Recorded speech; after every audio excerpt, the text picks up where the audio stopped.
तिमोथीलाई पावलको दोस्रो पत्र अध्याय 1। ख्रिस्ट येशूमा भएका जीवनको प्रतिज्ञा अनुसार परमेश्वरको इच्छाद्वारा ख्रिस्ट येशूको प्रेरित पावलबाट मेरो प्रिय बालक तिमोथीलाई परमेश्वर पिता र हाम्रा प्रभु ख्रिस्ट येशूबाट अनुग्रह, कृपा र शान्ति। 3 पदको शीर्षक विश्वासयोग्य भइरहनलाई प्रोत्साहन।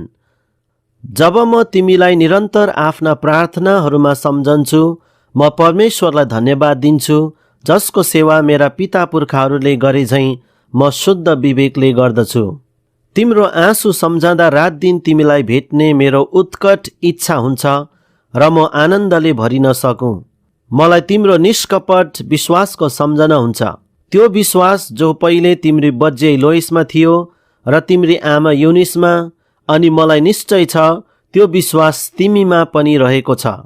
त्यसै कारण म तिमीलाई याद दिलाउँछु कि मैले तिमीमाथि हात राखिदिएर तिमीले पाएका परमेश्वरको वरदानलाई प्रज्वलित राख। किनभने परमेश्वरले हामीलाई डरको आत्मा होइन, तर शक्ति, प्रेम र आत्मसंयमको आत्मा दिनुभएको छ। यसकारण हाम्रा प्रभुको गवाई दिन शर्म नमान।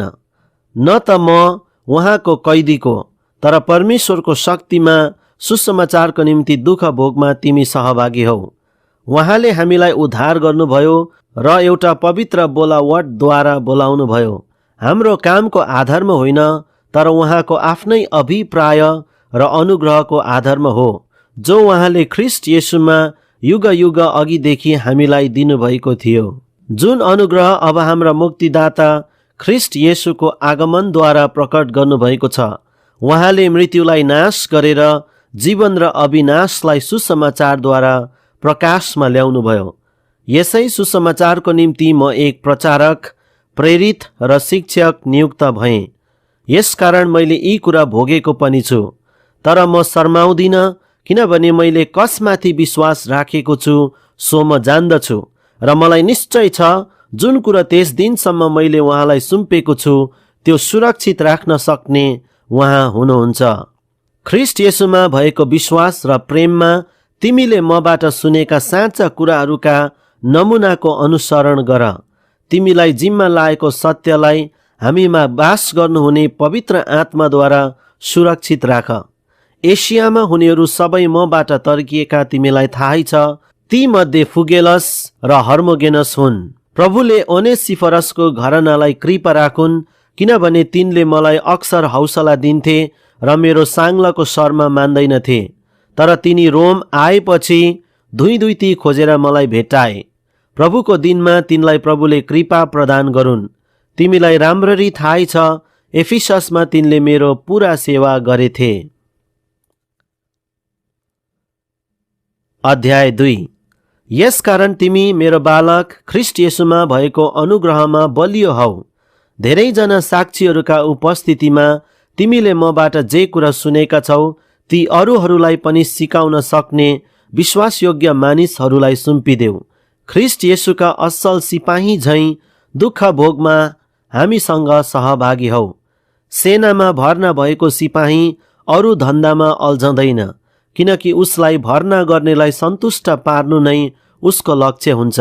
प्रतियोगितामा नियम बमोजिम भाग नलिएसम्म कुनै खेलाडीले पनि इनाम पाउन सक्दैन। परिश्रम गर्ने किसानले नै बालीको पहिलो हिस्सा पाउनु पर्दछ। म के भन्दछु त्यो विचार गर, किनभने प्रत्येक कुरामा प्रभुले तिमीलाई समझ दिनुहुनेछ। मरेकाहरूबाट जीवित हुनुभएको दाउद वंशका येशू ख्रिस्टलाई सम्झना गर। मैले प्रचार गरेको सुसमाचार यही हो, त्यही सुसमाचार जसको निम्ति म कष्ट भोगिरहेछु र अपराधी जस्तै साङ्लामा बाँधिएको छु। तर परमेश्वरको वचन त साङ्लामा बाँधिँदैन। यसकारण चुनिएकाहरूका खातिर म हरेक कुरा सहन्छु, ताकि तिनीहरूले पनि अनन्त महिमा सहित ख्रिस्ट येशूमा भएको मुक्ति प्राप्त गर्न सकुन्। यो भनाइ निश्चित छ, यदि हामी उहाँसँग मरेका छौँ भने हामी पनि उहाँसँगै जिउनेछौँ। हामीले सहयौँ भने हामी पनि उहाँसँगै राज्य गर्नेछौँ। हामीले उहाँलाई इन्कार गर्यौँ भने उहाँले पनि हामीलाई इन्कार गर्नुहुनेछ। हामी अविश्वासी छौँ भने उहाँ विश्वासयोग्य रहनुहुनेछ, किनकि उहाँले आफैलाई इन्कार गर्न सक्नुहुन्न। 14 पदको शीर्षक परमेश्वरद्वारा नियुक्त कामदार। यो कुरा तिनीहरूलाई सम्झाइदेऊ र प्रभुको सामु आज्ञा देऊ कि तिनीहरूले शब्दहरूका विषयमा तर्क वितर्क नगरून्, जसले भलाइ गर्दैन तर केवल सुन्नेहरूलाई हानि पुर्याउँछ। शर्माउन नपर्ने र सत्यको वचनलाई ठिकसँग प्रयोग गर्ने कामदार जस्तै आफूले आफूलाई परमेश्वरमा ग्रहण योग्य तुल्याउने भरमग्दुर प्रयत्न गर। भक्तिहीन बकबक त्याग, किनकि यसले मानिसहरूलाई झन बढी भक्तिहीनतातिर लानेछ। तिनीहरूको बातचित सैनको घाउ जस्तो गाडिँदै जानेछ। तिनीहरूमध्ये हुमेनियस र फिलेतस हुन्। पुनरुत्थान अघि नै भइसकेको छ भनेर यिनीहरू सत्यबाट तर्किएका छन्।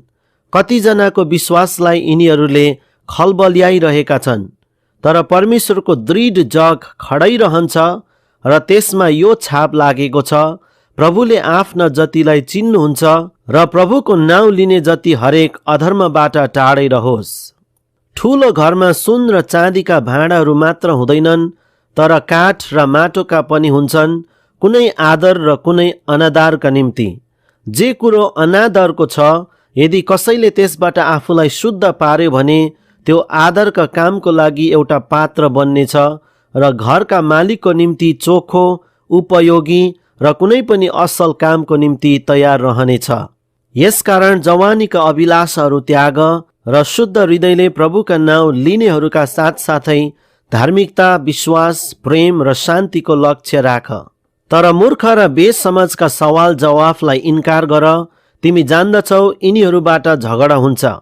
प्रभुको सेवक झगडालु हुनु हुँदैन, तर हरेकको लागि दयालु, योग्य शिक्षक, सहनशील र नम्रता साथ आफ्ना विरोधीहरूलाई सुधार्ने हुनुपर्दछ र सायद परमेश्वरले तिनीहरूलाई पश्चाताप गर्ने, सत्यतालाई बुझ्ने मन दिनुहुनेछ र तिनीहरू चेतना पाएर दियाबलसको पाशोबाट उम्कनेछन्, जसले तिनीहरूलाई त्यसको इच्छा अनुसार चल्नलाई कैदी बनाएको छ।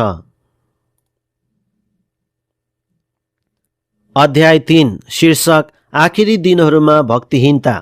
तर यो बुझिराख कि आखिरी दिनहरूमा डरलाग्दा समयहरू आउनेछन्, किनभने मानिसहरू आफैलाई मात्र माया गर्ने, रुपियाँ पैसाको मोह गर्ने, घमण्डी, हठी, अरूको बदनाम गर्ने, आमा बुबाको आज्ञा पालन नगर्ने, बैगुनी र अपवित्र, स्वाभाविक प्रेम रहितका, खुसी पार्न नसकिने, अरूको बदख्वाई गर्ने, दुराचारी, क्रूर, असल कुरालाई घृणा गर्ने, विश्वासघाती, उत्ताउला, अहङ्कारले फुलेका, परमेश्वरलाई भन्दा सुख विलासलाई प्रेम गर्ने, भक्तिको भेष चाहिँ लिने तर त्यसको शक्तिलाई इन्कार गर्ने हुनेछन्। यस्ता मानिसहरूबाट अलग्ग बस, किनभने तिनीहरूमध्ये कोही कोही घर घर पसी पापले थिचिएका र विभिन्न मनोभावको कब्जामा परेका कमजोर स्त्रीहरूलाई आफ्ना अधीनमा पार्छन्, जुन स्त्रीहरू सिक्न त सधैँ सिक्छन् तर सत्यको ज्ञानमा कहिले आउन सक्दैनन्। यान्नेस र याम्ब्रेसले मोसाको विरोध गरे जस्तै यी मानिसहरूले पनि सत्यको विरोध गर्छन्। यी मानिसहरू भ्रष्ट दिमागका र नक्कली विश्वासका हुन्छन्, तर तिनीहरू अझ धेरै टिक्न सक्ने छैनन्, किनकि ती दुई मानिसको जस्तै तिनीहरूको मूर्खता सबै कहाँ प्रकट हुनेछ। 10 पदको शीर्षक तिमोथीलाई पावलको आदेश। अब त तिमीले मेरो शिक्षा, मेरो चरित्र, मेरो जीवनको लक्ष्य, मेरो विश्वास, मेरो धैर्य, मेरो प्रेम, मेरो स्थिरता देखेका छौ। मेरा सतावटहरू र मेरा कष्टहरू एन्टिओखियामा, आइकोनियनमा र लुस्त्रामा म माथि के पर्न आयो र कस्ता कस्ता सतावटहरू सहे, तापनि ती सबैबाट प्रभुले मलाई बचाउनु भयो। ख्रिस्ट येशूमा भक्तिसाथ जीवन बिताउन इच्छा गर्नेहरू सबैजना सतावटमा पर्ने नै छन्, तर दुष्ट मानिसहरू र ठगाहरू ठगेर र ठगिएर झन्झन दुष्ट हुँदै जानेछन्। तर तिमी चाहिँ आफूले सिकेका र दृढतासँग विश्वास गरेका यी कुराहरूमा लागिरह। ती कसबाट सिकेका छौ सो तिमी आफै जान्दछौ। तिमी बाल्यकालदेखि पवित्र धर्मशास्त्रसँग परिचित छौ, जसले ख्रिस्ट येशूमा भएको विश्वासद्वारा मुक्तिको निम्ति तिमीलाई शिक्षा दिन सक्छ। सम्पूर्ण पवित्र शास्त्र परमेश्वरको प्रेरणाबाट भएको हो र यो सिकाउनलाई, अर्ती दिनलाई, सच्याउनलाई, धार्मिकतामा तालिम दिनलाई लाभदायक हुन्छ, ताकि परमेश्वरको जन हरेक सुकर्ममा पूर्ण रूपले सुसज्जित भई सिद्ध भएको होस्। अध्याय 4। परमेश्वरको सामने र जिउँदा मरेकाहरूका इन्साफ गर्न आउनुहुने ख्रीष्ट येशूको सामने अनि उहाँको आगमन र राज्यलाई ध्यानमा राखेर म तिमीलाई कडा आज्ञा दिँदछु। वचन प्रचार गर, समय र बेसमयमा तत्पर बस, अर्ती देऊ, हप्काऊ, उत्साह देऊ र धैर्यमा र शिक्षा दिने कुरामा नचुक, किनकि यस्तो समय आउँदैछ जब तिनीहरू ठिक शिक्षालाई नसहने हुनेछन्, तर आफूलाई मन परेका कुरा मात्र सुन्न चाहनेछन् र आफ्नो रुचि अनुसार शिक्षकहरू थुपार्नेछन् र सत्य कुरा सुन्नदेखि तर्की जानेछन्, दन्ते कथाहरूतिर बरालिनेछन्। तिमी चाहिँ दरिला हौ, कष्ट भोग, प्रचारकको काम गर र तिम्रो सेवाको काम पूरा गर। किनभने म त बलिको रूपमा अर्पण हुन लागेको छु र मेरो बिदाईको बेला आएको छ। मैले उत्तम लडाईँ लडेको छु, मैले दौड सिद्ध्याएको छु, मैले विश्वासलाई बचाइराखेको छु। अब उपरान्त मेरो निम्ति धार्मिकताको मुकुट राखिएको छ, जो धार्मिकताका न्यायाधीश प्रभुले त्यस दिन मलाई दिनुहुनेछ, र मलाई मात्र होइन तर उहाँको पुनर्गमन प्रिय मान्नेहरू सबैलाई दिनुहुनेछ। व्यक्तिगत कुराहरू। म कहाँ चाँडै आउनलाई भरमग्दुर कोसिस गर, किनकि डेमासले यस वर्तमान संसारलाई प्रेम गरी मलाई त्यागेर ओ थिसलोनिकेमा गएको छ। क्रेन्सेस गलातियामा गएका छन्, तीतस चाहिँ दलमातियामा। लुका मात्र मसँग छन्। मर्कुसलाई खोजेर तिमी साथै ल्याऊ, किनकि तिनी मेरा सेवा गर्नमा खुबै उपयोगी छन्। तर तुखिकसलाई मैले एफिससमा पठाएको छु। त्रोवासमा कार्पस कहाँ मैले छोडेका खास्टो र पुस्तकहरू, विशेष गरी चर्मपत्रहरू तिमी आउँदा तिम्रो साथ लिएर आऊ। तमौटे अलेक्जेन्डरले मलाई ज्यादै खराबी गर्यो, प्रभुले त्यसलाई त्यसका काम अनुसार बदला दिनुहुनेछ। त्यसदेखि तिमी पनि होशियार बस, किनकि त्यसले हाम्रा प्रचारको घोर विरोध गर्यो। मेरो पहिलो प्रतिवादमा कसैले मेरो पक्ष लिएन, तर सबैले मलाई त्यागे।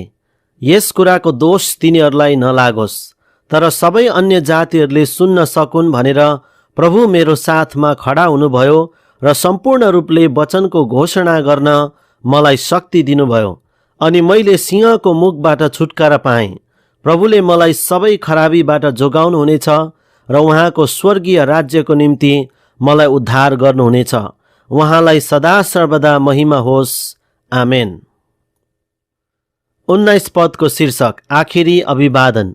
प्रिस्किला र अकिलासलाई र ओनेसिफरसको घरनालाई अभिवादन भनिदेऊ। इरास्तस कोरिन्थमै रहे, त्रोफिमसलाई त मैले मिलेटसम्म बिरामी अवस्थामा छोडेँ। हिउँद अघि नै आउने भरसक कोसिस गर। युबुलसले तिमीलाई अभिवादन पठाएका छन्, र पुडेस, लिनस, क्लोडिया र सबै भाइहरूले पनि।